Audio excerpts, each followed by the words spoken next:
Hello friends, good evening to all. एक बार फिर से आप सब लोगों का नर्सिंग एजुकेशन चैनल में स्वागत है। आज जो हमारा टेस्ट है उस टेस्ट का नाम क्या है? कॉन्ट्रैक्शन स्ट्रेस टेस्ट, या फिर इसी को बोला जाता है ऑक्सीटोसिन चैलेंज टेस्ट। जैसा कि हम नाम मेंशन कर रहे हैं, ऑक्सीटोसिन और ऑक्सीटोसिन हार्मोन का काम होता है कॉन्ट्रैक्शन इंड्यूस करना। और हम इसके अंदर क्या देखेंगे, बच्चे की जो है फिटल वेलबींग असेसमेंट करते हैं किसके साथ में, कॉन्ट्रैक्शन इंड्यूस करवा के बच्चे का रेस्पॉन्ड देखते हैं। इस टेस्ट के अंदर आप क्या करते हो, कॉन्ट्रैक्शन रिड्यूस करते हो ऑक्सीटोसिन हार्मोन के थ्रू, और वहाँ पे बच्चे का रेस्पॉन्ड देखते हो, बच्चा कैसे रिएक्ट करता है कॉन्ट्रैक्शन के साथ में, और वही इस टेस्ट के अंदर देखा जाता है। ये टेस्ट आप कब परफॉर्म करेंगे, तो ये टेस्ट आप परफॉर्म करेंगे जब नॉन स्ट्रेस टेस्ट आ जाता है पॉजिटिव। एनएसटी अगर अबनॉर्मल आ जाती है, एनएसटी अगर पॉजिटिव आ जाती है जिसके अंदर लेट डिसरेशन और वेरिएबल डिसरेशन आ जाता है एनएसटी के अंदर, तब अपन क्या परफॉर्म करते हैं, कॉन्ट्रैक्शन स्ट्रेस टेस्ट करते हैं। और इसके अंदर हम क्या देखते हैं, बच्चे की फिटल वेलबींग का असेसमेंट करते हैं कि बच्चा कॉन्ट्रैक्शन को कैसे रेस्पॉन्ड कर रहा है। सीएसटी के अंदर भी जो है नेगेटिव और पॉजिटिव रिजल्ट देखने को मिलते हैं। तो क्या होता है सीएसटी, इसको पूरा समझेंगे। सीएसटी को परफॉर्म कब करते हैं, तो 32 वीक ऑफ जेस्टेशन पे या 32 वीक के बाद में सीएसटी को परफॉर्म किया जाता है। क्योंकि इस टेस्ट के अंदर हम क्या कर रहे हैं, कॉन्ट्रैक्शन इंड्यूस कर रहे हैं, और कॉन्ट्रैक्शन की वजह से प्री टर्म लेबर हो सकता है। इसीलिए इसको परफॉर्म कब करेंगे अपन, वायबिलिटी को क्रॉस करवाने के बाद ही करते हैं, इससे पहले हर हाल में नहीं करते हैं। इसीलिए ये टेस्ट भी किसके अंदर आता है, लेट प्रेगनेंसी टेस्ट के अंदर आता है। यानी कि ये 22 वीक के बाद का टेस्ट है। और इस टेस्ट को परफॉर्म करने का आइडियल टाइम जो रहता है वो रहता है 32 वीक ऑफ जेस्टेशन, या 32 वीक को भी क्रॉस कर चुकी है प्रेगनेंसी, उसके बाद में ये टेस्ट किया जाता है। इस टेस्ट के अंदर दो मेथड जो है, मोस्टली 3 मेथड यूज किए जाते हैं इस टेस्ट को परफॉर्म करने के लिए। पहले मेथड का नाम है, हम क्या करते हैं, निप्पल का स्टिमुलेशन करते हैं। क्या करते हैं, फीमेल के जो निप्पल्स होते हैं ये क्या है, सेंसिटिव पार्ट होता है बॉडी का, और जब हम निप्पल का स्टिमुलेशन करते हैं तो हमारी जो पोस्टीरियर पिट्यूटरी ग्लैंड है वहाँ से कौन सा हार्मोन रिलीज होता है, ऑक्सीटोसिन हार्मोन रिलीज होता है। और जैसे ही ऑक्सीटोसिन रिलीज होगा तो वो क्या करेगा, यूट्रस के अंदर कॉन्ट्रैक्शन इंड्यूस करेगा, और कॉन्ट्रैक्शन के दौरान बच्चा कैसे रिएक्ट कर रहा है वो अपन टेस्ट के अंदर असेस करते हैं। तो निप्पल स्टिमुलेशन की वजह से आप ऑक्सीटोसिन रिलीज कराओ। दूसरा मेथड क्या है, फ्रेगुसन रिफ्लेक्स, ये आप लेबर के अंदर भी पढ़ने वाले हो। फ्रेगुसन रिफ्लेक्स क्या होता है, इसी को फिटल एजेक्शन रिफ्लेक्स के नाम से भी जाना जाता है। इस टेस्ट को, इस फ्रेगुसन रिफ्लेक्स को इनिशिएट करने के लिए स्टिमुलेशन पार्ट क्या रहता है हमारा, फीमेल का जो क्लाइटोरिस पार्ट होता है इसके अंदर हाई नर्व सप्लाई रहती है, और ये मोस्ट क्या है, सेंसिटिव पार्ट होता है फीमेल का। और जब आप इसका स्टिमुलेशन करते हो तब भी बॉडी के अंदर क्या रिलीज होता है, ऑक्सीटोसिन रिलीज होता है। और ये जो निप्पल स्टिमुलेशन और फ्रेगुसन रिफ्लेक्स है, इन दोनों के थ्रू हम नेचुरली बॉडी के अंदर ऑक्सीटोसिन रिलीज करवाते हैं, और कॉन्ट्रैक्शन के साथ में बच्चे का रिएक्शन देखते हैं। एक जो है थर्ड मेथड जो लिखा है, स्लो ऑक्सीटोसिन का आप इन्फ्यूजन लगा के भी ऐसा टेस्ट परफॉर्म कर सकते हैं। सीएसटी के अंदर आप क्या करें, स्लो ऑक्सीटोसिन का इन्फ्यूजन लगाएं, जिससे फीमेल के अंदर जो है कॉन्ट्रैक्शन इंड्यूस होंगे यूट्रस में, और बच्चे का आप असेसमेंट कर पाएंगे बच्चा कॉन्ट्रैक्शन को कैसे रेस्पॉन्ड करता है। तो 3 मेथड्स रहते हैं सीएसटी को परफॉर्म करने के। कौन कौन से, निप्पल को स्टिमुलेट करके करो, या फिर आप क्या करो, क्लाइटोरिस को स्टिमुलेट करके करो, या फिर आप ऑक्सीटोसिन का स्लो इन्फ्यूजन लगा दो। और कब परफॉर्म करेंगे आप इसको, 32 वीक की प्रेगनेंसी पे परफॉर्म करते हैं। इसके बाद में जब सीएसटी आपने परफॉर्म की है तो ये टेस्ट या तो नेगेटिव आएगा या क्या आएगा, पॉजिटिव आएगा। जैसे ही आपने कॉन्ट्रैक्शन इंड्यूस किया, जैसे ही आपने कॉन्ट्रैक्शन इंड्यूस किया और बच्चे की हार्ट रेट के अंदर क्या हुआ, बढ़ा हुआ, एसिलरेशन हुआ। हार्ट रेट का बढ़ना कहलाता है एसिलरेशन। क्या कहलाता है, एसिलरेशन का मतलब है यहाँ पे जैसे ही यूट्रस के अंदर कॉन्ट्रैक्शन इंड्यूस किया आपने और बच्चे की हार्ट रेट बढ़ी, कितनी, 15 बीट बढ़ी। कितनी बढ़ी, 15 बीट बढ़ी, 15 बीट पर मिनट बढ़ी। और कितने टाइम के लिए बढ़ी, 15 सेकंड के लिए बढ़ी। और ऐसा कब तक, 20 मिनट में। किसमें, 20 मिनट में ऐसा कितनी बार हुआ, 2 टाइम्स। कितनी बार हुआ, 2 टाइम्स हुआ। ये कंडीशन क्या है, नॉर्मल है। सीएसटी भी क्या है, नेगेटिव है। फाइंडिंग कैसी है, नॉर्मल है। कॉन्ट्रैक्शन के साथ में बच्चे के हार्ट रेट के अंदर बढ़ावा आना कितना, 15 बीट पर मिनट और फॉर 15 सेकेंड। और ऐसा कब तक, 20 मिनट में ऐसा 2 बार हुआ। तो ये कंडीशन क्या है, सीएसटी नेगेटिव है। और ये फाइंडिंग कैसी है, नॉर्मल है। हमारे अंदर जितने भी मेडिकल टेस्ट होते हैं वो कैसे आने चाहिए, नेगेटिव टेस्ट ही आने चाहिए। तो सीएसटी ये नेगेटिव है।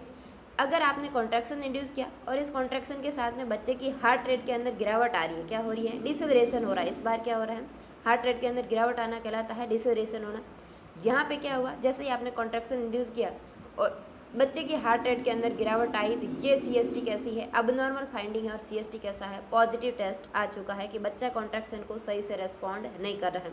बच्चा जो है यूट्रस के अंदर इंड्यूज होने वाली कॉन्ट्रैक्शन को सही से रिस्पॉन्ड नहीं कर पा रहा है, इसका मतलब ऐसी डिलीवरी आप नॉर्मल डिलीवरी परफॉर्म नहीं करवा पाएंगे, क्योंकि ये बच्चा क्या है ड्यूरिंग लेबर कॉन्ट्रैक्शन को सही से रिस्पॉन्ड नहीं करेगा, ये बच्चा डिस्ट्रेस के अंदर चला जाएगा।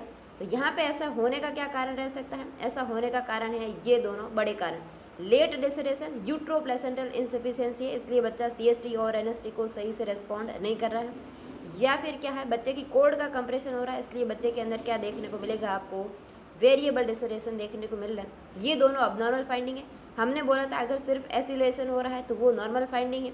अर्ली डिसरेशन हो रहा है, कॉन्ट्रैक्शन के साथ में बच्चे का हेड का कंप्रेशन की वजह से वेगल स्टिमुलेशन होता है, तो वहाँ पे हार्ट रेट गिर रही है, तो वो कंडीशन नॉर्मल थी।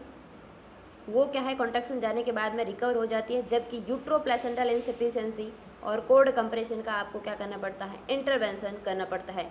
अगर यूट्रोप्लेसेंटल इनसफिशिएंसी है तो यहाँ पे आपको क्या करता है, मदर को ऑक्सीजन सपोर्ट लगाते हो ताकि बच्चे की क्या है ऑक्सीजन सप्लाई प्रॉपर हो सके। और अगर कोड कंप्रेशन होता है, यहाँ पे आप पोजीशन को चेंज करते हो, किसकी पोजीशन को, मदर की पोजीशन को आप क्या करते हो, चेंज करते हो, ताकि क्या हो सके, बच्चे का कोड का कंप्रेशन हट सके। तो ये दो अबनॉर्मल फाइंडिंग रहती है NST और CST दोनों के अंदर। तो ऐसा आपको CST पॉजिटिव कब आएगा, जब ये दोनों कंडीशन बच्चे के अंदर है, लेट डिसरेशन वाली और वेरिएबल डिसरेशन वाली है तब। इसके आगे जो है, ये जो टेस्ट है, इस टेस्ट को परफॉर्म करने में टोटल ड्यूरेशन कितना टाइम लग जाता है, तो ये टेस्ट परफॉर्म करने में टोटल 2 घंटे लग जाते हैं। कितने लग जाते हैं, 2 घंटे लग जाते हैं। ये टेस्ट किस फीमेल के अंदर आप नहीं कर सकते, कॉन्ट्रा इंडिकेशन किसके अंदर है, तो जिस भी फीमेल के अंदर क्या है, मल्टीपल जेस्टेशन है, यानी कि 2 या 2 से ज़्यादा बच्चे हैं यूट्राइन कैविटी के अंदर, वहाँ पे अगर आप CST परफॉर्म कर रहे हैं तो वहाँ पे प्री टर्म लेबर हो जाएगा, क्योंकि कॉन्ट्रैक्शन इंड्यूस होते ही वहाँ पे क्या हो जाएगा, लेबर इंड्यूस हो जाएगा और प्री मैच्योर बच्चे पैदा हो जाते हैं, इसलिए वहाँ पे CST अपन अवॉइड करते हैं। या भी कोई फीमेल जो है ओबेसिटी वाली रहती है, उसके अंदर भी ये CST परफॉर्म आप नहीं करेंगे। या किसी फीमेल के अंदर हिस्ट्री किसकी है, एबॉर्शन की, और वो एबॉर्शन कैसा, सर्वाइकल इनकम्पिटेंस की वजह से बार बार सेकेंड टाइमेस्टर के अंदर फीमेल के अंदर प्रेगनेंसी का टर्मिनेशन हो जाता है, तो वो क्या है, सर्वाइकल इनकम्पिटेंस का मतलब होता है सर्विक्स अपने आप ओपन हो जाती है, बच्चे का ग्रेविटी के थ्रू फोर्स रहता है किस पे, सर्विस के ऊपर, और सर्विस के अंदर जिस भी फीमेल के अंदर क्या है, ऑपरकुलम नहीं बनता है, सर्वाइकल म्यूकस प्लग नहीं बनता है, वहाँ पे सर्विक्स ओपन हो जाता है। जैसे सर्विक्स ओपन होता है बच्चा बाहर टर्मिनेट हो जाता है। तो ऐसी अगर फीमेल है जिसके अंदर सर्वाइकल इनकम्पिटेंसी की हिस्ट्री और आपने उसमें कॉन्ट्रैक्शन इंड्यूस किया तो बच्चा आ जाएगा बाहर, तो ऐसे कंडीशन में भी आप CST अवॉइड करेंगे। या फिर क्या है, प्लेसेंटा प्रीविया है, प्लेसेंटा यूट्रस के लोअर सेगमेंट के अंदर है और ऐसी कंडीशन में आपने कॉन्ट्रैक्शन इंड्यूस किया तो वहाँ पे आपको क्या है, बच्चे के अंदर प्रॉब्लम देखने को मिलेगी। यहाँ पे लेबर इंड्यूस हो जाएगा और प्लेसेंटा पहले बाहर आ जाएगा, क्योंकि ये प्लेसेंटा कहाँ पे है, बच्चे से पहले है, लोअर यूट्राइन सेगमेंट के अंदर है, उसी को प्लेसेंटा प्रीविया के नाम से जाना जाता है। या किसी फीमेल के अंदर प्रीवियसली 1-2 बच्चे हुए हैं और वो बच्चे प्री टर्म लेबर के साथ ही हुए, जिस फीमेल के अंदर क्या है, ऑलरेडी प्री टर्म की हिस्ट्री है, जिसके अंदर पहले ही बच्चे प्री टर्म पैदा होते हैं, तो उस फीमेल के अंदर भी आप कॉन्ट्रैक्शन इंड्यूस करके ये टेस्ट परफॉर्म नहीं करेंगे। तो ये जो टेस्ट है ये आपको समझ में आया होगा कि ये टेस्ट कब परफॉर्म किया जाता है, जब NST पॉजिटिव आ जाए। तो ये टेस्ट की नॉर्मल फाइंडिंग क्या है कि कॉन्ट्रैक्शन के साथ में बच्चे का क्या है, हार्ट रेट की अगर बढ़ती है, एसिलेशन होता है तो कंडीशन नॉर्मल है।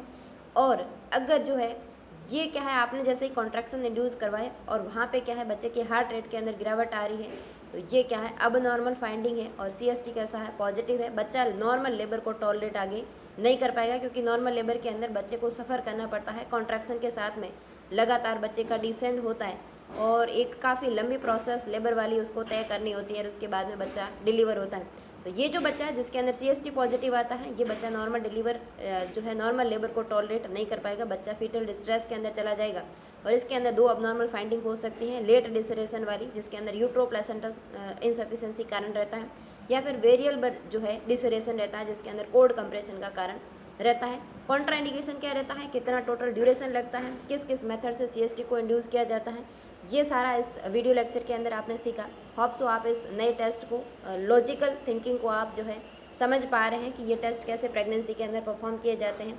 और इन टेस्ट को लेकर के कई बार एग्जाम के अंदर सवाल भी बनते हैं, तो आप सब लोगों को वीडियो पूरा देखना है। अगर ये वीडियो आपको अच्छा लगता है तो चैनल को सब्सक्राइब करना है, वीडियो लाइक करना और मैक्सिमम लोगों तक शेयर करना है। नेक्स्ट वीडियो के अंदर कुछ और इम्पोर्टेंट टेस्ट जो OBG के पॉइंट ऑफ व्यू से वो सारे के सारे 1 बाय 1 करके मैं आपको अपलोड कर दूँगी, ताकि आप लोग जो है इससे बनने वाले एग्ज़ाम के अंदर जो सही है सवाल को सही करके आ सकें। Thank you.